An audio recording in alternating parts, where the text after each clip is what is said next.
মইরাও জায়গা তাতেও যদি আমার সোনারঘাটের মানুষে মনে করে যে এই ফুলাটা মরছে সোনারঘাটের লাগিয়া, আমার একটা বিশ্বাস সোনারঘাটের মানুষের সবচেয়ে বড় জানাজা ঘরে দিয়ে দিব। 4 মাস গেছে, সরকারি বরাদ্দ পাইছি 29.29 কোটি। কত পাইছি?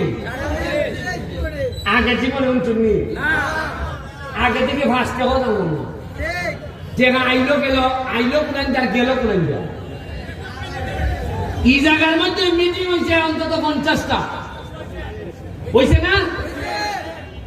আর আওয়াজের যন্ত্রণায় মসজিদে নামাজ পর্যন্ত গরম গেছে না, কিন্তু অত আওয়াজ হয়েছে টাকা বরাদ্দ হয়েছে, এই আওয়াজটা থেকে উঠলাম না কোনোদিন।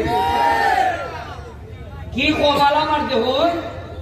আপনারা যে আমি জানাই দিছি যে 29 কোটি টাকা বরাদ্দ হয়েছে, কি কারণে